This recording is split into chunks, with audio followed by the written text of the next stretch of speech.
بسم اللہ الرحمن الرحیم۔ ایسے ہی دینی معلومات سے جڑنے کے لیے ہمارے چینل کو سبسکرائب کریں۔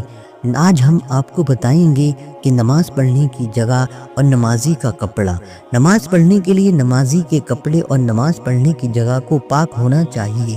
اگر نمازی کا کپڑا ناپاک ہے یا نماز پڑھنے کی جگہ ناپاک ہے تو اگرچہ غسل اور وضو صحیح طریقے سے کیا ہو جب بھی نماز نہ ہوگی۔ مسئلہ: نمازی کے پاؤں کے نیچے قدر درہم سے زیادہ نجاست ہو، گندگی ہو تو نماز نہ ہوگی، یا دونوں پاؤں کے پیچھے تھوڑی تھوڑی نجاست ہو، گندگی ہو کہ دونوں ملا کر 1 درہم 1 سکے سے زیادہ ہو جائے تب بھی نماز نہ ہوگی۔ سجدہ کی جگہ یا سجدہ کرتے وقت گھٹنا یا ہاتھ رکھنے کی جگہ پر نجاست ہے تو نماز نہ ہوگی۔ نمازی کے کپڑے میں یا جسم میں کسی جگہ قدر درہم سکے کی برابر یا سے زیادہ نجاست غلیظہ لگی ہے تو نماز نہ ہوگی۔ ہاں، قدر درہم یعنی سکے کی برابر سے کم ہے تو معاف ہے، لیکن اسے دھو لینا چاہیے کہ سنت ہے۔ نمازی کے کپڑے یا بدن کے اس حصے کی چوتھائی سے کم میں نجاست خفیفہ لگی ہو تو معاف ہے، نماز ہو جائے گی، اس سے زیادہ ہے تو نماز نہ ہوگی۔ نجاست غلیظہ کسے کہتے ہیں؟ آدمی اور ان جانوروں کا پاخانہ، پیشاب اور خون جن کا گوشت نہیں کھایا جاتا، اور ان جانوروں کا پاخانہ جن کا گوشت کھایا جاتا ہے، اسے نجاست غلیظہ کہتے ہیں۔ نجاست خفیفہ ان جانوروں کے صرف پیشاب جن کا گوشت کھایا جاتا ہے۔ مسئلہ: نمازی کے سر پر نجس کبوتر بیٹھا نماز ہو جائے گی۔ مسئلہ: نجس جگہ پر، ناپاک جگہ پر موٹا کپڑا بچھایا کہ اس کے نیچے کچھ دکھائی نہ دے، نماز ہو جائے گی، اور نیچے جھلکتا ہو تو نماز نہ ہوگی۔ نجس جگہ، ناپاک جگہ شیش رکھ دیا کہ نجاست صاف نظر آ رہی ہے، شیشے رکھ دیا، نجاست صاف نظر آ رہی ہے تو اس شیشے پر نماز ہو جائے گی۔ اگر سجدہ کرتے وقت دامن نجس جگہ پر پڑ رہا ہے تو اس سے کوئی حرج نہیں، نماز ہو جائے گی۔ دوسرے کی زمین پر نماز پڑھنے سے نماز تو ہو جائے گی، لیکن مالک کی اجازت کے بغیر پڑھنے کی وجہ سے گناہگار ہوگا۔ مسئلہ: ایسی چیز پر نماز پڑھنا کہ سجدہ کرتے وقت بائیں دبائے تو دبتا جائے تو نماز جائز نہیں، اور اگر دبنا ایک حد پر ٹھہر جائے کہ پھر دبائے تو اس سے زائد نہ دبے تو اس پر نماز جائز ہے۔ نمازی کے جسم کا چھپا رہنا: شرمگاہ کا چھپانا ہر حال میں واجب ہے، خواہ نماز میں ہو یا نماز کے باہر۔ تنہائی میں بھی بلا ضرورت کھولنا ناجائز۔ لوگوں کے سامنے اور نماز میں شرمگاہ چھپانا بالاجماع فرض ہے۔ مرد کے لیے شرمگاہ ناف کے نیچے سے لے کر گھٹنے کے نیچے تک ہے، ناف شرمگاہ میں داخل نہیں۔ عورت کے لیے غیر محرم کے سامنے ہونے اور نماز پڑھنے کے لیے پورا بدن شرمگاہ ہے، سوائے 5 اعضاء کے جو مندرجہ ذیل ہیں، جو نیچے لکھے ہیں۔ وہ کیا ہیں؟ دونوں ہاتھوں کی صرف ہتھیلی، دونوں پاؤں کے دونوں تلوے، چہرہ۔ مرد عورت کے بدن میں جو اعضاء شرمگاہ ہیں ان میں کسی بھی عضو کا چوتھائی حصہ یا چوتھائی سے زائد نماز میں کھل گیا تو نماز نہیں ہوگی۔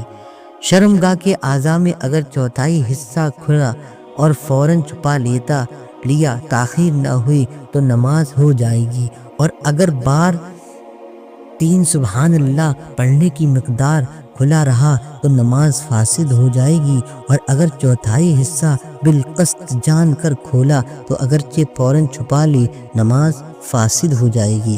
مسئلہ: نماز شروع کرتے وقت بھی اگر عضو شرمگاہ کا چوتھائی حصہ کھلا ہے، یعنی کھلے رہنے کی حالت میں اللہ اکبر کہہ کر ہاتھ باندھا تو نماز شروع نہ ہوگی، پھر سے نماز کے لیے تحریمہ باندھنا ہوگا۔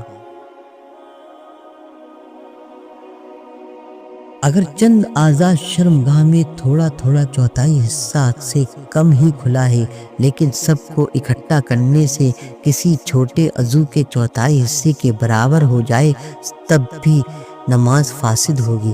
مثال کے طور پر عورت کی پشت پیٹھ پر تھوڑا سا کھلا ہے جو پشت کی چوتھائی سے بہت کم ہے، یوں ہی پیٹھ پر بھی تھوڑا سا کھلا ہے جو پیٹ کے چوتھائی سے بہت کم ہے، لیکن پشت اور پیٹ دونوں کے کھلے حصوں کو ملائیں تو کسی چھوٹے عضو کا چوتھائی سے زائد ہو جائے۔ جیسے عورت کی شرمگاہوں میں سب سے چھوٹا عضو کان ہے، تو دونوں ملا کر کان کی چوتھائی یا اس سے زائد ہو جائیں تو نماز نہ ہوگی۔ اتنا باریک کپڑا پہنا کہ شرمگاہ کے اعضاء جھلک رہے ہوں، دکھ رہے ہوں تو نماز نہ ہوگی۔ عورت کے لیے عورت کا بال، عورت کی گردن، اس کا کان، گلا سب شرمگاہ کے اعضاء ہیں، حصے ہیں۔ ان میں سے کسی کا بھی چوتھائی حصہ یا اس سے زائد نماز میں کھلا اور 3 مرتبہ سبحان اللہ کہنے کی مقدار کھلا رہا تو نماز نہ ہوگی۔ مرد کے لیے شرمگاہ کے اعضاء چونکہ ناف کے نیچے سے لے کر گھٹنے کے نیچے تک ہیں، تو اگر پیڑو، ران، سرین یعنی چوتڑ یا گھٹنے کا چوتھائی حصہ یا اس سے زائد نماز میں 3 بار سبحان اللہ کہنے کے برابر کھلا رہا تو نماز نہ ہوگی۔ پیڑو، ران، سرین ہر ایک میں تھوڑا تھوڑا چوتھائی سے کم کھلا ہے، لیکن سب کو ملانے پر گھٹنے کا چوتھائی یا اس سے زائد بن جاتا ہے تو نماز جاتی رہے۔ عورت اتنا باریک دوپٹہ استعمال کرے جس سے بال کی سیاہی چمکے تو نماز نہ ہوگی۔ یوں ہی اتنا باریک لباس پہنے کہ بدن جھلکے نماز نہ ہوگی۔ ایسے کپڑے نماز کے باہر بھی ناجائز ہیں۔ عورت کے دونوں ہاتھوں کی پشت، گٹا، کلائی، یوں ہی دونوں پاؤں کی پشت سوائے تلوے کے سب شرمگاہ میں داخل ہیں، لہذا اگر دونوں ہاتھوں کی پشت یا دونوں پاؤں کی پشت نماز میں 3 بار سبحان اللہ کہنے کے ٹائم کے برابر مقدار کے برابر کھلی رہی تو نماز نہ ہوگی۔ عورتوں کو دونوں ہاتھوں کی پشت اور دونوں پاؤں کی پشت بھی نماز میں ہر وقت چھپائے رکھنا ضروری ہے، حتیٰ کہ تحریمہ باندھتے وقت دونوں ہتھیلیوں کی پشت کو دوپٹوں میں چھپا کر ہی کندھے تک لے جائیں، اور شلوار یا پاجامہ کی آستین اتنی چوڑی اور نیچے رکھیں کہ نماز میں کم از کم قدموں کی پشت ہر وقت چھپی رہے، یا پھر نماز پڑھتے وقت موزے کا استعمال کریں ورنہ نماز نہ ہوگی۔ اتنا لمبا کپڑا کہ اعضاء شرمگاہ کا حصہ چھپ جائیں تو ایک ہی کپڑے میں نماز ہو جائے گی، اگرچہ جاگیا چڈی پاجامہ نہ پہنا ہو۔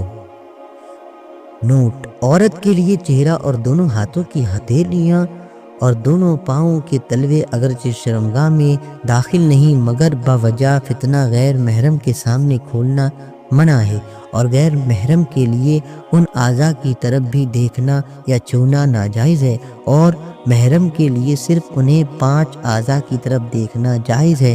ان 5 اعضاء کے علاوہ بقیہ اعضاء کی طرف نظر کرنا محرم کے لیے بھی حرام ہے۔